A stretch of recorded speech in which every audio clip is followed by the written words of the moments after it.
Today's lesson is on multiplying rational numbers. This is part 2 of the video.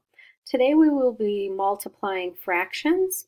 So there's a couple things we need to go over first.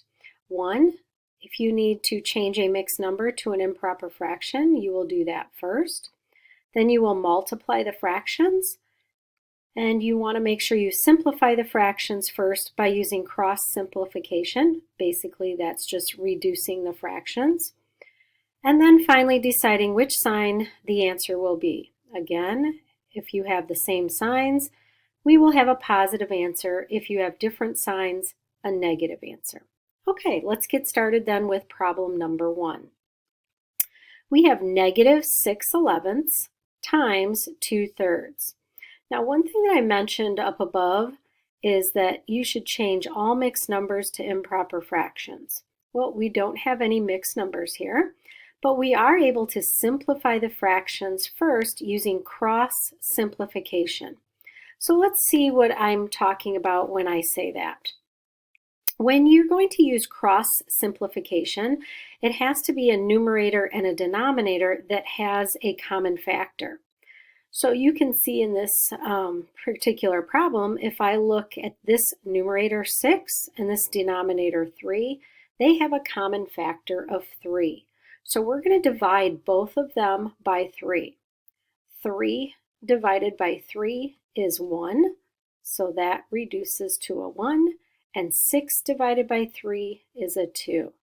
Notice that the negative sign never changed. 11 and 12, looking at this, they don't have any common factors, so I'm going to leave that alone. Once you're done, you get to multiply straight across, and then we will take care of which sign we're going to use. So up here in the top, in the numerator, I have a negative 2. In this numerator, I have a positive 2. So if I multiply straight across, negative 2 times 2 is a negative 4. In the denominator, 11 times 1 is 11. Since I can't reduce this any further, I'm actually finished. Notice when the negative sign is out here in front, we're always going to use that with the numerator. So if you ever see the maybe negative sign up here, that's the same thing, okay? Since this can't be reduced, that's our final answer. Moving on to the second example, it looks like I have a mixed number and another mixed number. So one of the first things we have to do is change it to an improper fraction. So as a little reminder, you start with the denominator and you move clockwise. So we're going to take 8 times 3, which is 24, and then we're adding the numerator of 5, and that'll be 29.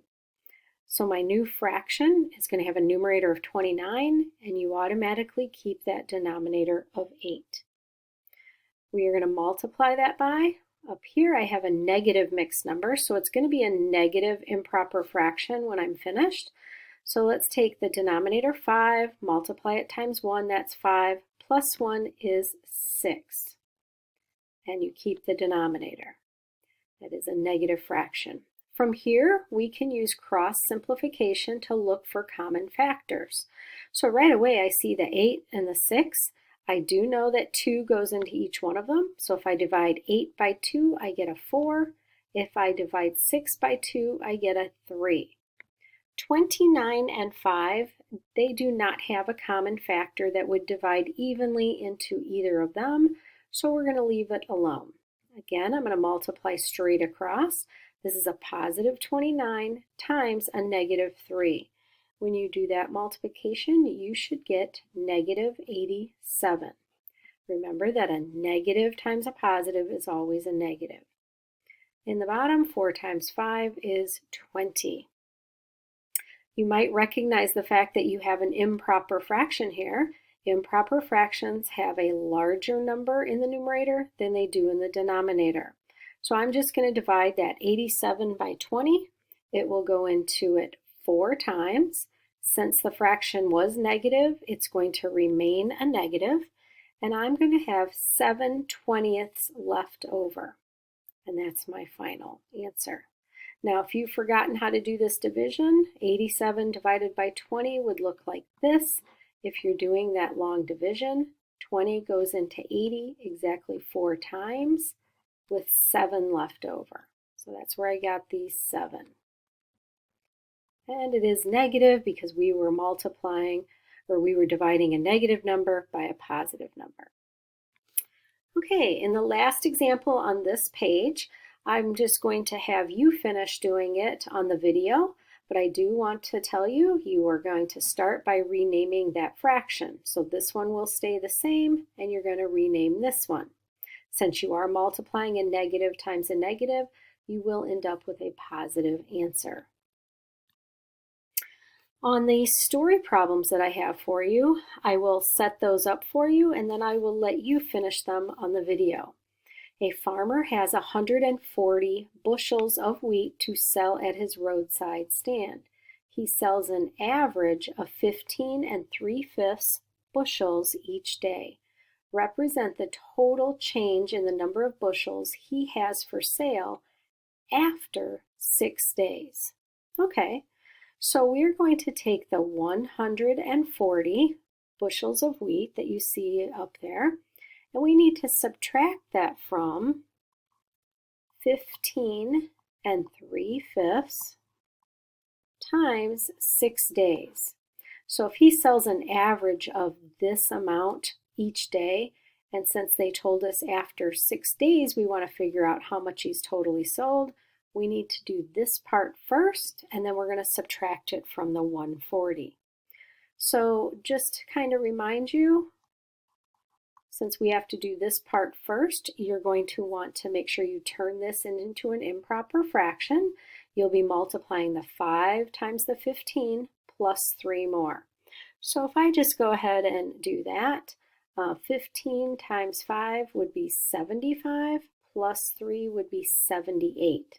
So I know that fraction is turning into 78/5, and you need to multiply that times that 6. Now 6 is a whole number. Underneath of that 6 is what we call an invisible 1. Every whole number has an invisible 1 underneath of it. So you do need to know that. So now after you multiply these two together, you will subtract from 140. So I'm going to go ahead and let you finish that up when you watch the video. Question number 3 says the stock market lost 5 1/3 points each day for 6 days. Write an expression to represent this situation and then evaluate. An expression is one in which we don't have an equal sign. So if we lost 5 1/3, that's going to be a negative number, and we're multiplying it times 6 days. So when you find this improper fraction, it's 3 times 5 is 15 plus 1 more is 16/3. Of course, it's still negative just like it is there, and you will be multiplying that times 6 days. Every whole number has that invisible 1 under it. So now you're all set to multiply. This will be a negative answer when you do finish, so all you need to do is find any common factors diagonally and multiply straight across, and you should have your final answer. Thank you.